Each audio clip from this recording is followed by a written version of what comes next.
नमस्कार दोस्तों, स्वागत है आपका स्टडी फॉर सिविल सर्विसेज में। वीडियो को पूरा देखिए। कोई भी आपका फीडबैक है, कोई सजेशन है, तुरंत वीडियो में कमेंट करके जरूर बताइए। अच्छा लगे तो वीडियो लाइक जरूर कर लीजिए और ऐसे वीडियो लगातार फ्री में पाने के लिए चैनल को तुरंत सब्सक्राइब कर लीजिए और बेल आइकन को जरूर टैप कर लीजिए ताकि आगे भी सारे वीडियो आपको मिलते रहे। यूट्यूब में फॉलो करते हैं तो प्लीज ये वाला फ्री टेलीग्राम चैनल जरूर ज्वाइन करिएगा। सारे नोटिफिकेशन, सारे अपडेट यहीं पे आते हैं, ध्यान रखिएगा। स्टडी फॉर सिविल सर्विसेज का कोई भी पेड ग्रुप अगर आपको ज्वाइन करना है तो सिर्फ 8564809606097523864555 यही नंबर है हमारे, सिर्फ जहां पे कॉल या व्हाट्सएप कर सकते हैं। इंस्टाग्राम पे हमारा पेज जरूर फॉलो कर लीजिएगा, स्टडी फॉर सिविल .सर्विसेज है।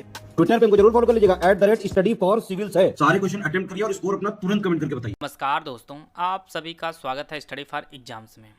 दोस्तों, यह करंट अफेयर सीरीज का दूसरा वीडियो है। इससे पहले एक वीडियो आ चुकी है और उसका जो लिंक है इसी वीडियो कमेंट बॉक्स में पिन कर दिया गया है। जो लोग वो वीडियो नहीं देखे हैं वो लोग वो वीडियो जरूर देखें।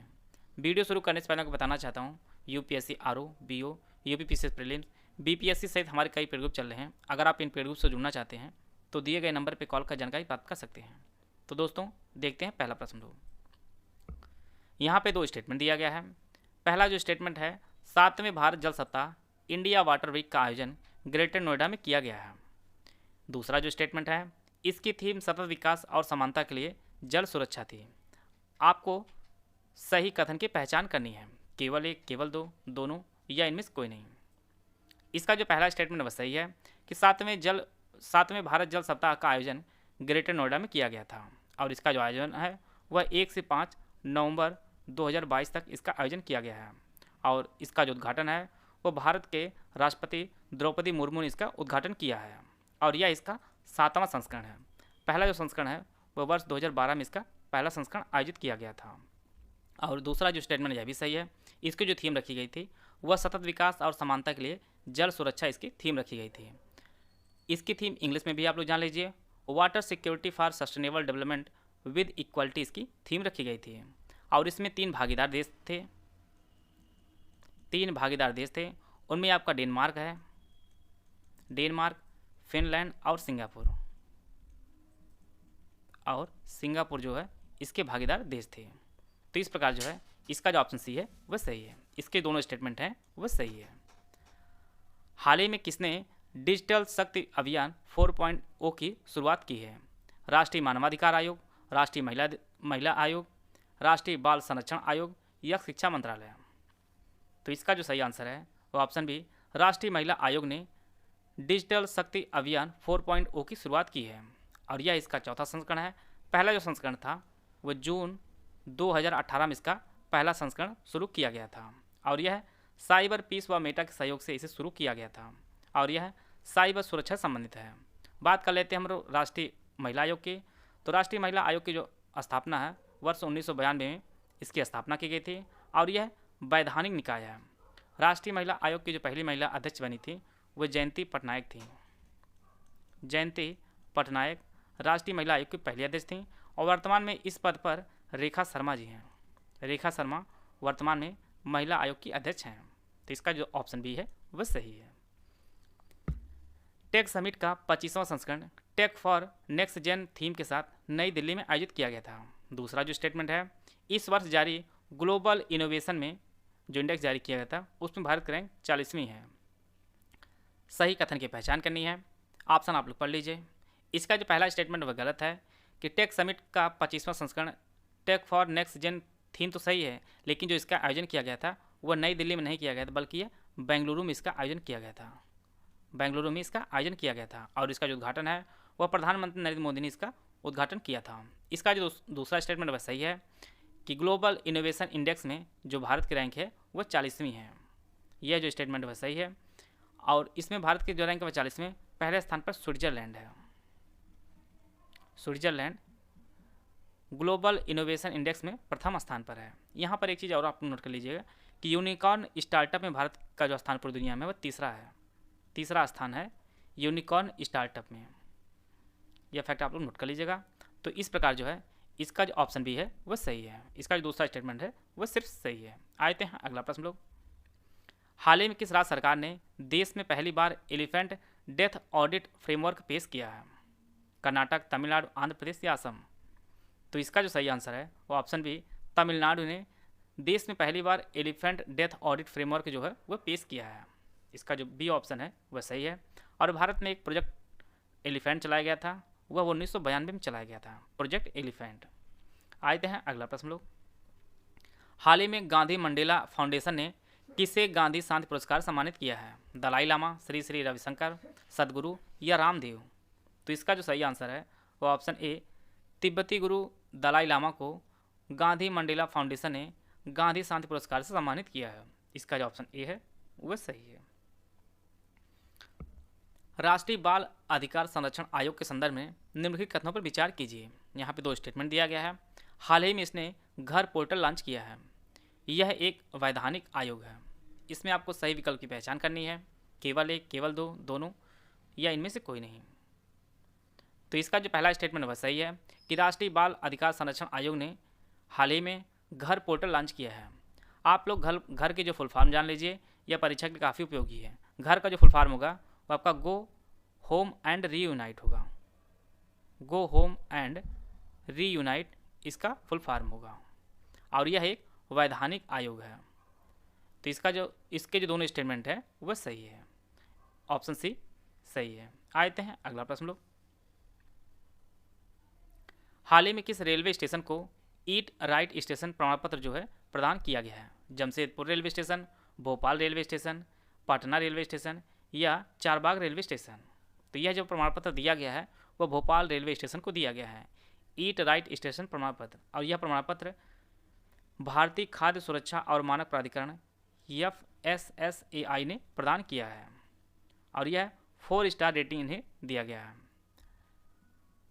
और यह ईट राइट स्टेशन प्रमाण पत्र प्राप्त करने वाला यह पहला स्टेशन नहीं है, बल्कि इससे पहले आनंद विहार रेलवे स्टेशन जो नई दिल्ली में है, छत्रपति शिवाजी स्टेशन जो महाराष्ट्र में है, Mumbai Central station, Vadodara station, Chandigarh station, इन सभी को यह प्रमाण पत्र जो है प्राप्त हो चुका है और हाल ही में भोपाल को यह प्रमाण पत्र प्रदान किया गया है। अग्नि प्राइम बैलिस्टिक मिसाइल के संदर्भ में निम्नलिखित कथनों पर विचार कीजिए। इसका सफल परीक्षण APJ अब्दुल कलाम पर किया गया है। हाल ही में जो इसका सफल परीक्षण है वो APJ अब्दुल कलाम पर किया गया है, द्वीप पर किया गया है। यह हवा से हवा में मार करने वाली मिसाइल है।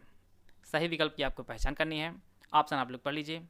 इसका जो पहला स्टेटमेंट वह सही है कि हाल ही में इसका सफल परीक्षण डॉक्टर APJ अब्दुल कलाम द्वीप पर किया गया है और जैसा कि हम लोग जानते हैं कि डॉक्टर APJ अब्दुल कलाम द्वीप ये आपके उड़ीसा में स्थित है, उड़ीसा में स्थित है।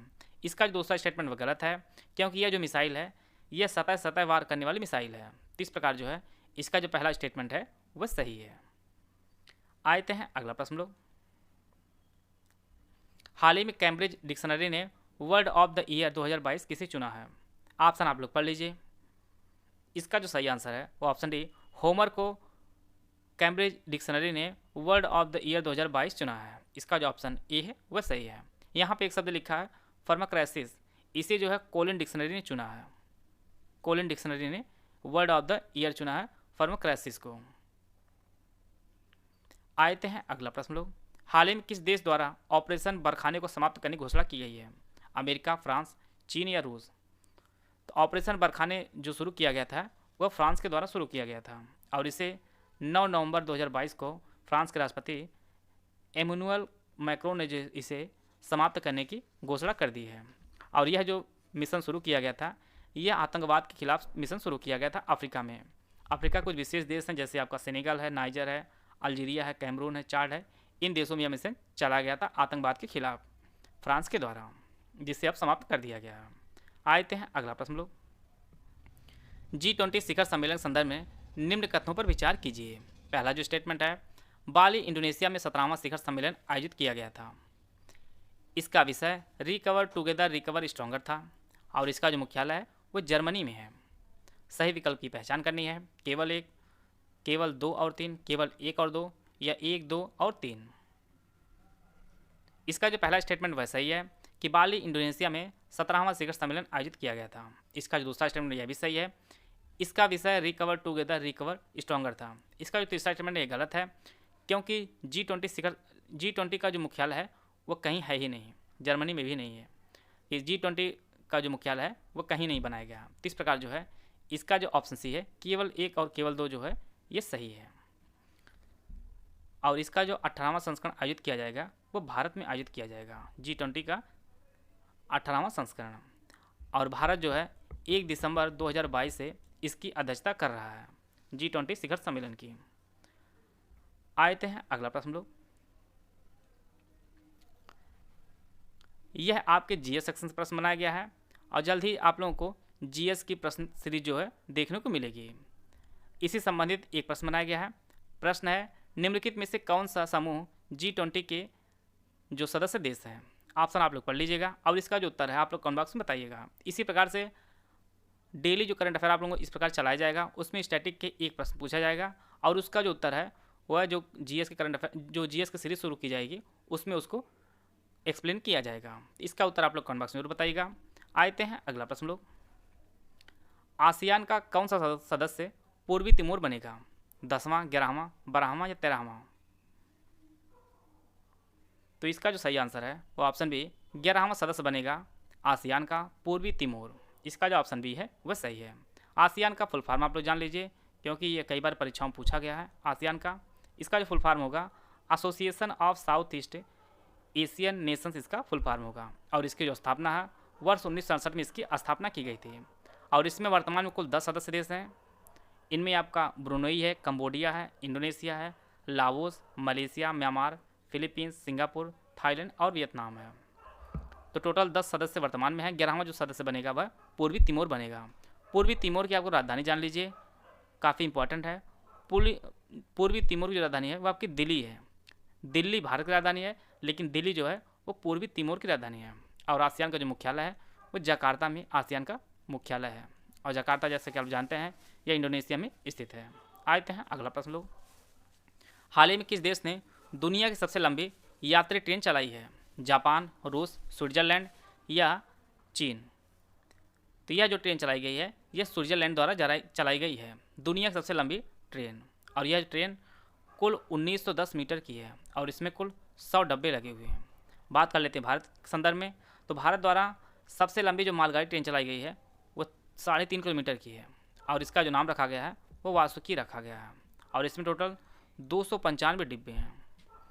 तो सबसे लंबी यात्री जो ट्रेन चलाई गई है वह स्विट्जरलैंड द्वारा चलाई गई है और कुल 1910 मीटर की है और भारत की वासुकी जो है सबसे लंबी मालगाड़ी ट्रेन है।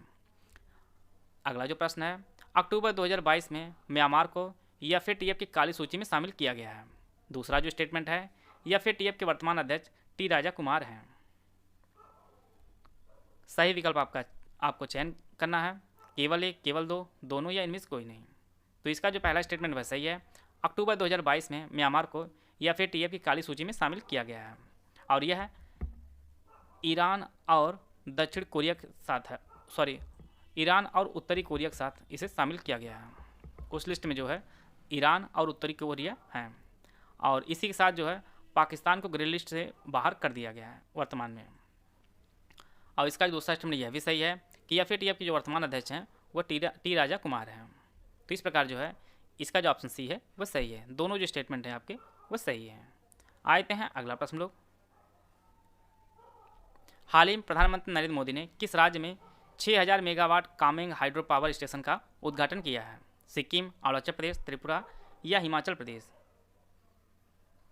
तो इसका जो उद्घाटन प्रधानमंत्री मोदी ने किया है वह अरुणाचल प्रदेश में किया है, 600 megawatt Kameng hydro power station की। और इसके साथ ही अरुणाचल प्रदेश में डोनी पोलो एयरपोर्ट बनाया गया है जो काफ़ी चर्चा में रहा है। डोनी पोलो एयरपोर्ट ये आपके अरुणाचल प्रदेश में बनाया गया है। आते हैं अगला प्रश्न लोग। राष्ट्रीय खेल पुरस्कार 2022 के संदर्भ में निम्नलिखित कथनों पर विचार कीजिए। पहला जो स्टेटमेंट है, 2022 में टेनिस खिलाड़ी शरद कमल अचंत को मेजर ध्यानचंद खेल रत्न अवार्ड मिला है। इस वर्ष कुल 25 खिलाड़ियों को अर्जुन पुरस्कार प्रदान किया गया है। तीसरा स्टेटमेंट है, खेल रत्न पुरस्कार वर्ष 1991-92 में स्थापित किया गया था। इसके लिए 4 ऑप्शन दिया गया, आप लोग ऑप्शन पढ़ लीजिए। केवल 1, केवल 2 और 3, केवल 1 और 2 या 1, 2 और 3। इसका जो पहला स्टेटमेंट वह सही है। वर्ष 2022 में एकमात्र खिलाड़ी को मेजर ध्यानचंद खेल रत्न अवार्ड दिया गया है और वह है आपके शरद कमल अचंत हैं और यह एक टेनिस खिलाड़ी हैं। दूसरा स्टेटमेंट यह भी सही है कि 2022 में कुल 25 खिलाड़ियों को अर्जुन पुरस्कार से सम्मानित किया गया है। तीसरा स्टेटमेंट यह भी सही है कि खेल रत्न पुरस्कार की जो स्थापना की गई थी वह वर्ष 1991-92 में इसे स्थापित किया गया था। तो इस प्रकार जो है इसका जो ऑप्शन डी है वह सही है। इससे रिलेटेड कुछ इंपॉर्टेंट फैक्ट आप लोग नोट कर लीजिएगा कि पहली बार मेजर ध्यानचंद खेल रत्न जो अवार्ड प्रदान किया गया था वह शतरंज के खिलाड़ी आनंद जी को पहली बार इसे प्रदान किया गया था।